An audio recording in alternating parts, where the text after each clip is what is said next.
বাংলাদেশের বুকেই এক টুকরো স্বর্গ লুকিয়ে আছে আর সেটি হচ্ছে সিলেট সাদা পাথর। তো আজকে আমি আসছি সিলেট সাদা পাথরে। তো এবারের ট্রিপটি আমাদের ছিল বনশ্রী থেকে সিলেট সাদা পাথর। বর্তমানে আমি আছি ঢাকা বনানীতে। এখান থেকে সিলেট সাদা পাথর প্রায় 200 কিলোমিটার দূরে। তো আমরা জার্নি শেষে সিলেট সাদা পাথরে চলে আসছি এবং হচ্ছে এই প্রথমবার হচ্ছে আমি সিলেটে ট্রিপ নিয়ে আসছি এবং এই সাদা পাথরের সৌন্দর্য দেখে আমি সত্যি বিমোহিত।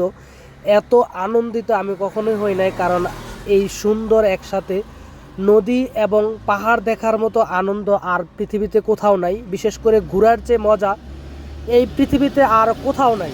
তো আমি প্রথমবার সিলেটে ট্রিপ নিয়ে আসছিলাম এবং সেই সাথেই হচ্ছে আমি বোলাগঞ্জ সিলেট সাদা পাথরে আসতে পারছি, যেই জন্য আমি খুব সত্যিই আসলে আনন্দিত। কারণ এত সুন্দর জিনিস আসলে চোখে দেখলে হচ্ছে ট্রিপে যে ভাড়া নিয়ে আসছি সেই ভাড়া না দিলেও আমার কোনো আফসোস থাকে না। যাই হোক, ভাড়া আমাকে প্যাসেঞ্জার দিবে এবং আমিও প্যাসেঞ্জারের সাথে সব কিছু ঘুরতেছিলাম, উপভোগ করতেছিলাম। সবার হচ্ছে মোটামুটি 10,000 টাকা করে খরচ হয়েছে পার পারসন, কিন্তু আমার 1 টাকাও খরচ হয় না, কারণ আমি গাড়ি নিজে ড্রাইভ করে আসছি, সারা রাত ড্রাইভ করে আসছি। এখন সারাদিন ঘুরবো সিলেট সাদা পাথরে, আবার রাতের বেলা ঢাকার দিকে রওনা দিব। তো এই জার্নি শেষে আসলে এইসব ক্লান্তি কোনো কিছু ব্যাপারই নেই। এসব জিনিস যদি চোখে দেখে মানুষে, তাহলে কোনো কিছুই তার কাছে কোনো কিছু না। এত সুন্দর জায়গা সিলেট সাদা পাথর। আসলে যারা জীবনে একবার সিলেট সাদা পাথর যাবে তারা কখনো এই সাদা পাথরকে ভুলতে পারবে না। আমি প্রথমবার আসছিলাম, যার জন্য আমার কাছে একটু বেশি ভালো লাগতেছিল। যদি পরবর্তীতে আবার কাউকে নিয়ে আসা হয় তখন হয়তো বা এত বেশি ভালো নাও লাগতে পারে, তার কারণ আমি প্রথমবার আসছি।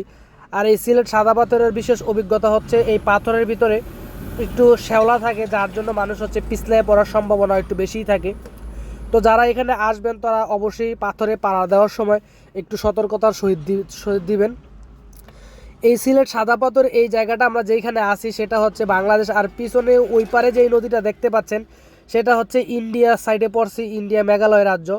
তো আমরা 5 জন আসছিলাম একটা এলিয়ন গাড়ি নিয়ে। তো সবাই ঘুরতেছিল, আমিও ঘুরতেছিলাম। বিশেষ করে এই যে এই ভিউটা আমার কাছে আসলে লক্ষ টাকার চেয়েও বেশি মনে হয়েছে, কারণ এরকম ভিউ আমি বসে কখনো ফিল করতে পারি নাই, উপভোগ করতে পারি নাই কর্মব্যস্ততার জন্য। তো এবার যেহেতু আমি সিলেট সাদা পাথরে আসতেই পারছি, সেই জন্য হচ্ছে আমিও এই উপভোগটি করতে পারছি। এবং যাদের সাথে আসছি বিশেষ করে তাদের সবাইকেও অনেক অনেক এবং অসংখ্য ধন্যবাদ, তারা আমাকে সঙ্গে নিয়ে আসার জন্য এবং হচ্ছে আমাকে ট্রিপ নেওয়ার সময় আমাকে পছন্দ করার জন্য। তো এই পর্যন্ত, সবাই ভালো থাকবেন, খোদা হাফেজ।